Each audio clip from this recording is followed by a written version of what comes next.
I don't really know how to begin this story. It's a personal one. I guess I'll start at the beginning. I got into teaching on accident. I was working at a bookstore for about 5 years and I felt like my life was going nowhere. Someone at the bookstore told me about this alternative teaching program and I applied and I got accepted. I began taking graduate level classes in urban education and at the same time I started teaching full time. It was a fifth grade class of all boys, and I had no experience, and I was in a completely different culture. I'm white, and I come from a pretty small town, and this school was in the heart of urban Chicago. 99% of the students at the school were African American, and about 90% or more were uh, at or near the poverty line. I experienced a lot of things. I saw many things. My ability to be shocked was pretty much gone after 12 years at this school. The students acted crazy, not all of them, but enough to make my class very difficult to manage.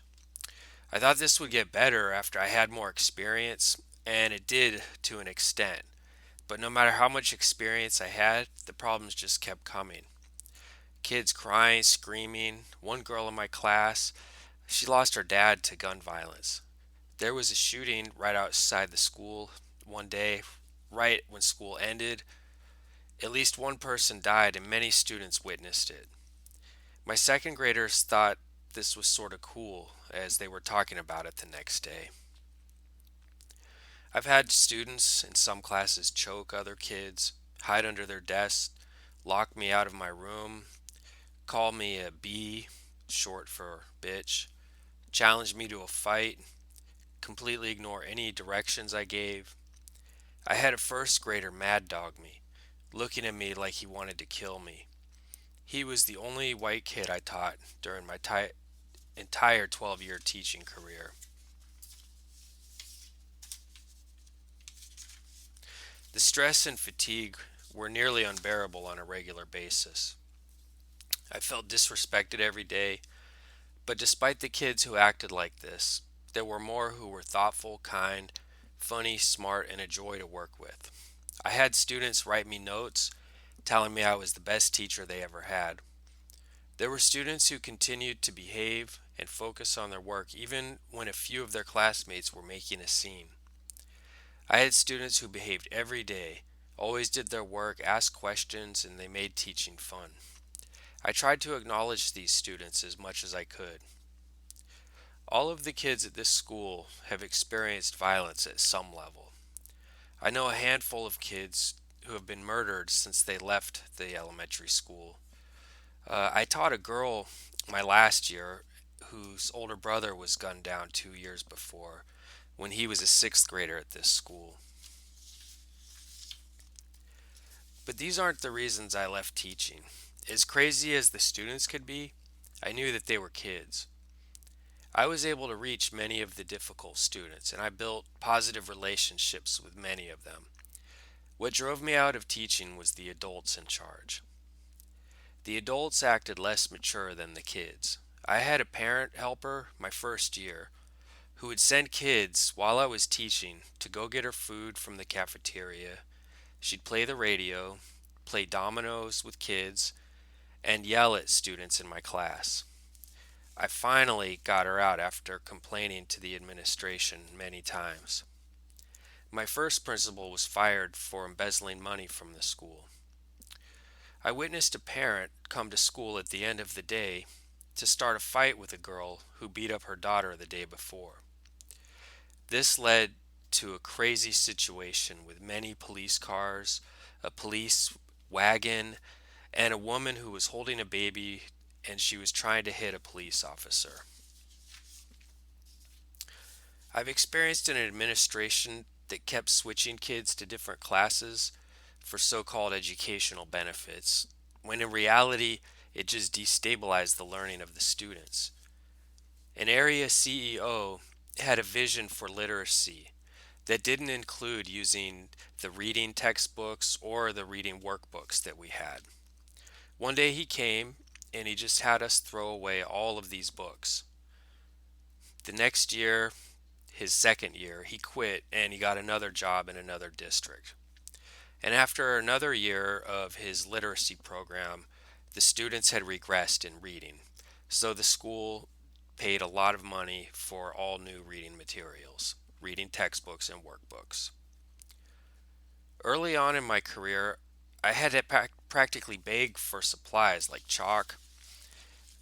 This was because there was a grown woman who was in charge of supplies, and she used this power over me as a new teacher.